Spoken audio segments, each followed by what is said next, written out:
प्यारे दोस्तों, सादर अभिवादन। मैं हूं महेश कुमार वैद्य और आप देख रहे हैं एनजेपी हरियाणा। दोस्तों, हरियाणा के नए डीजीपी ओपी सिंह ने आज 17 अक्टूबर को दूसरा पत्र जारी किया है। पहला पत्र उन्होंने 16 अक्टूबर को पुलिसकर्मियों के नाम जारी किया था। यह दूसरा पत्र उन्होंने एसपी, डीसीपी और सीपी के नाम जारी किया है। और इस पत्र में उन्होंने जो कुछ लिखा है, पहले हम आपको हूबहू वह पत्र पढ़ा देते हैं, सुना देते हैं। डीजीपी ओपी सिंह ने लिखा है कि हरियाणा राज्य के विभिन्न जिलों के मेरे प्रिय एसपी, डीसीपी एवं सीपी, अपराध के बारे में मेरी समझ ये है कि 90% लोग अपने काम से मतलब रखते हैं। उनकी बस इतनी सी अपेक्षा होती है कि आते जाते पुलिस उनको नाहक तंग ना करे और कभी कोई ठग, चोर, मुंहजोर बदमाश गले पड़ जाए तो पीछा छुड़वा दे। आपसे आग्रह है कि पुलिसिंग फ्रिक्शन फ्री रखें, चेकिंग पिन पॉइंटेड, सूचना आधारित करें, वेरिफिकेशंस में सहयोगात्मक रवैया अपनाएं, फुर्ती दिखाएं, अपने दफ्तर, चौकी, थाने में आने वालों के लिए बैठने की जगह रखें जहां चाय पानी, अखबार, मैगजीन हो, सुनकर समाधान करने वाला कोई व्यवहार कुशल पुलिसकर्मी सामने मिले।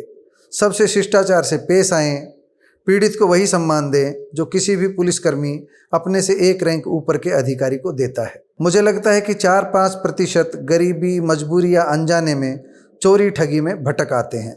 उनसे जेल भरने की बजाय उन्हें सरकारी स्कीमों से जोड़ें। संभव है पेट भर जाने पर वो मेहनत मजदूरी कर गुजारा कर लेंगे। 2-3% लोग तैस में आकर किसी का थप्पड़ मुक्का कर देते हैं। उनसे जेल भरने का कोई तुक नहीं है। इसके लिए हीलिंग और रेकनिसिलिएशन आजमाएं। अब बचे 1-2%। इन्होंने ठगी बदमाशी को धंधा और शौक बना रखा है। इन पर सारे कानून पढ़ दें, यानी इनको पूरे कानून इन पर लाद दें, इनकी काली कमाई जब्त कर लें, जेल को इनका पक्का ठिकाना बना दें। ये बाहर रहेंगे तो किसी ना किसी को तंग करते ही रहेंगे, यह इनके जीन में है। उन्होंने एक एग्जाम्पल देकर कहा कि जैन वाई, जैन जेड, जैन अल्फा के प्रति वही बात व्यवहार रखें जो आप अपने भाई बच्चों से रखते हैं। उनके जीवन शैली, वेशभूषा और बोलचाल को जिज्ञासा से देखें, भविष्य वही है। यानी बच्चों और युवाओं के लिए ये संदेश दिया है। जहाँ तक बच्चियों, बहनों और माताओं का प्रश्न है, आप इनको वही सम्मान दें जो मुझे देते हैं। ये समाज की आधारशिला हैं, देश की आधी आबादी हैं।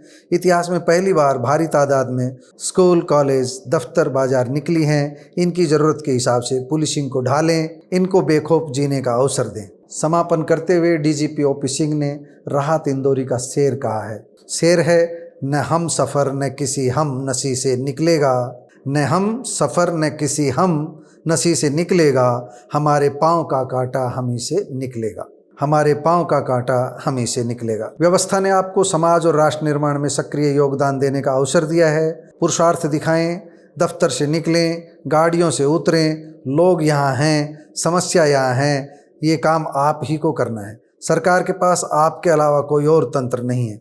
आपने लोगों के जीवन को सुगम बनाने और महफूज रखने का बीड़ा स्वयं उठाया हुआ है, पूरा करें। जय हिंद। बेहद काम की बात कही है ओपी सिंह साहब। काश ऐसा हो जाए, हमारा पुलिस सिस्टम ऐसा हो जाए। अभी तो हम देखते हैं थाने चौकियों में जो लोग शिकायत लेकर जाते हैं उन्हें अक्सर ज़मीन पर बैठना पड़ता है। थानों में जो पंचायतें लगती है उनके लिए टूटी फूटी कुर्सियाँ भी नसीब नहीं होती है। थानों में जो बात होती है वो अक्सर रेत में बैठ करके हो जाती है। फिर भी लोग मीठा बोल चाहते हैं। पुलिस अगर सच में ही संरक्षण देगी, पुलिस अगर सच में ही सुरक्षा देगी तो निश्चित रूप से सुधार होगा।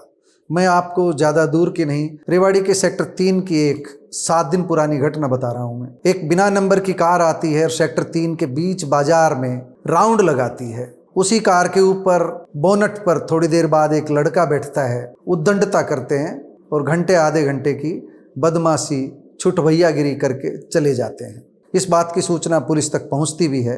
मैं उसका फीडबैक अभी लिया नहीं है, मैं बताऊंगा कि उसका कितना असर हुआ। हमने इस अकेली रेवाड़ी की घटना का जिक्र किया है। ऐसी घटनाएं रोजाना हो रही है। डीजीपी ओपी सिंह, आपने जो पत्र लिखा है कमिश्नर ऑफ पुलिस के नाम, सुप्रिटेंडेंट ऑफ पुलिस के नाम, डीसीपीज के नाम, निश्चित रूप से बेहद प्रेरक है। और अगर इस पत्र पर अमल हुआ तो निश्चित रूप से पुलिसिंग में बहुत सुधार होगा। आपने सही कहा है, छोटे छोटे अपराध जो करते हैं उनके पीछे एक बड़ा कारण बेरोजगारी भी है, रोजगार नहीं होना भी है। सरकार के पास स्कीमों की कमी नहीं है। अगर थोड़ी सी मदद की जाए, थोड़ी सी उनकी काउंसलिंग की जाए तो उन्हें जेल भेजने की ज़रूरत नहीं है।